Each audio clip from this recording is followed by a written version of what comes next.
It feels like a long time ago because of just how long these race weekends have been since, but after Shane Van Gisbergen's win at the Chicago Street Race, options aplenty have opened for him, and from what reports sound like, they sound like he's coming to NASCAR full-time. But what does that mean? And what do we have to look at and who is open? There's tons of questions that are opened up with this, having answered only one. So today we're going to go and look at, one, what teams he might go with, and two, look at what kind of intangibles there are with SVG going to NASCAR. First off, many are going to look at his age. Shane Van Gisbergen turns 35 in 2024, and for many that seems ancient to be a rookie in NASCAR. But we have to remember he's coming over from another form of racing, and he's not the only driver who has ever done this, and if he were to be successful long-term, would not be the only long-term success story that started out in their mid-30s. Greg Biffle was 33 years old in 2003, so I don't think it's impossible for somebody to be at a quote-unquote advanced age as a rookie nowadays and do well. While not an apples-to-apples comparison, he is a very talented driver, and these cars are a lot like the cars that he drove in Australia.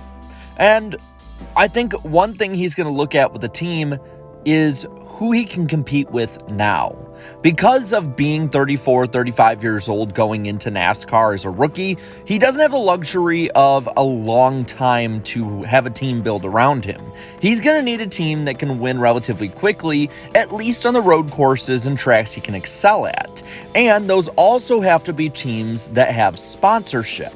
It can't just be some Joe Schmo off the street or an Xfinity team coming up to Cup that may or may not have 5 or 7 years to build up to a real contender. And also, you need to be realistic with his expectations. What Shane Van Gisbergen reminds me of this year is a more competitive 2008 Marcus Ambrose, who came over, impressed many running for the win, especially at Watkins Glen, but then had a, what many would say, mediocre career because he didn't get paired with the right teams. And honestly, it's a lot harder than people think to go from one form of motorsport to another, even if they are similar. So being realistic needs to be something that both drivers, teams, and definitely fans need to hold accountable. So what are the options? Well, I looked on J-Ski to see what the options were, who is only signed through this year or may not be released depending on what happens, and I found a lot of interesting points to raise. First off, you gotta look at Stewart-Haas Racing, which is probably the best team, even if they are pretty bad nowadays, that has openings that are realistic for him to go to. Now, I say openings, not opening, because there's the 10 and the 41. While I believe Ryan Preece will get another shot, and if he doesn't, I think Cole Custer will get back in that 41 car. There is the option, if SVG brings sponsors, to jump into the 41. But I think the more likely choice would be the 10 car. Aric Almirola was set to retire last year. And while he may say that he's going to run through 25 or whatever it may be, he very well may also just hang it up after this season. It's not like this season has been one to remember, and it's pretty clear that AA is over the hump when it comes to his competitive career. And with that, SHR would lose Smithfield and need to fill in a lot of sponsorship, which is a common theme. The 41 car is usually a Haas car. The 4 car is losing Anheuser-Busch with Josh Berry coming in, and now Smithfield would be going away whenever Aric Almirola retires. So I think that for 2024, this would probably be the best option he could have, because at least this team could probably put forward a good effort at the road courses and try and get him a win into the playoffs. There's also Colleague Racing. Both of their teams, I think, are a mystery. While I think Justin Haley deserves to have another chance, because I do think that he needs that time to have the team build around him, it's not set in stone that him or Allmendinger are going to be coming back next year. And to be honest with you, I do think Haley will come back. He hasn't shown vast improvement, but it seems like Colleague is going to stick with him. But I think AJ Allmendinger really was a one-year stopgap for whenever they could have a guy in the 16 full-time in Cup. The way that the Chargers were going, I think there was no way that they would be able to hold off longer, and they won't be the last one by any means anytime soon.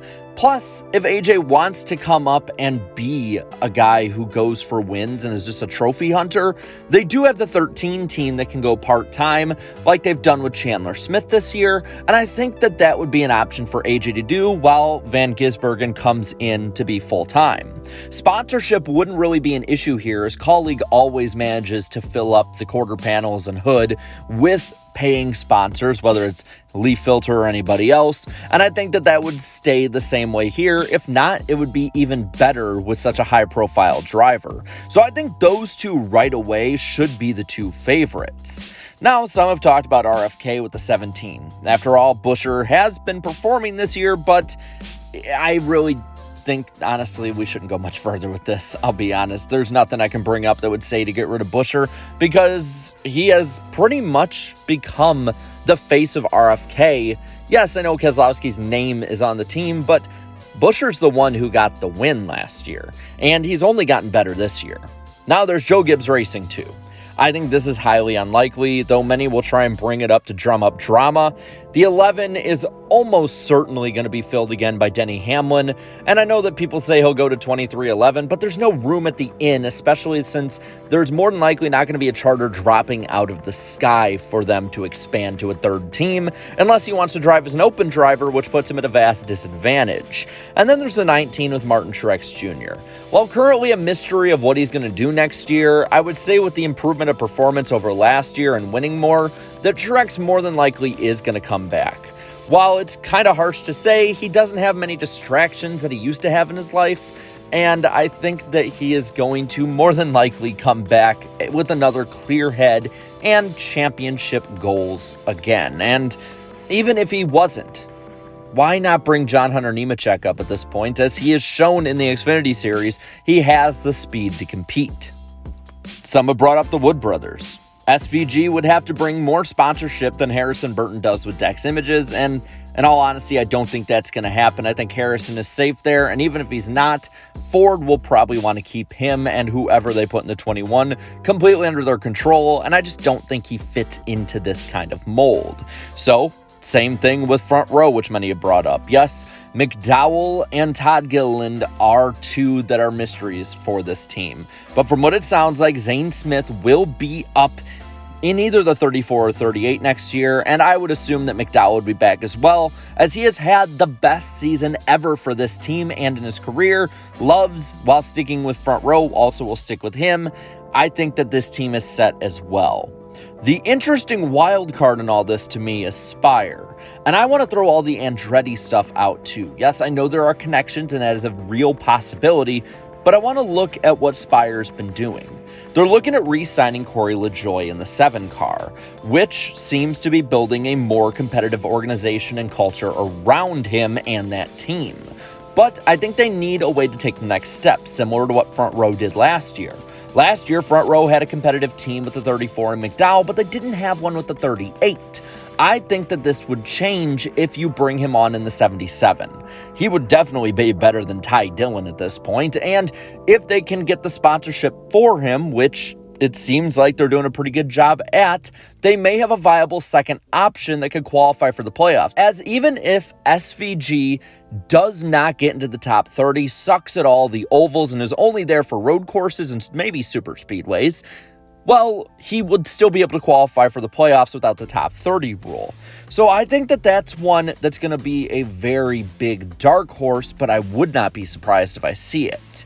And then, yeah, I get there might be a new charter that'll fall out of the sky, or someone might sell it last minute like last year, but you can't bank on that every time for a team to expand in any way. So I want to throw that one out now, but if there's any rumblings, then yeah, sure, that could happen. The other real dark horse I could see is him going for a year in the Xfinity Series. Yes, he won in the Cup Series. I know that right away people are going to say, why would he go one tier below? But why would you also want to dip your toes when it comes to all these ovals in a series that is more cutthroat than ever before? I think that the Xfinity Series would be a viable option, and then have part-time Cup races for him to hone his racecraft in Cup at ovals. And I think that it would be really good, seeing that there are some pretty competitive openings down there. The one that I think of right away is the 8 car with JRM, who, while they would need sponsors, having a high-profile driver like that could probably sell itself in a series like Xfinity. While I don't think this is the most likely, I think it is one that people should think and entertain, because I don't think it's a stupid choice whatsoever. But with that, what do you think? What do you think that Shane Van Gisbergen will do in 2024? Let me know down in the comments below. While you're at it, leave a like on this video, share this video, and subscribe to my channel for more great NASCAR content. Thank you so much to all my channel members for your continued support, and until next time, have a good one.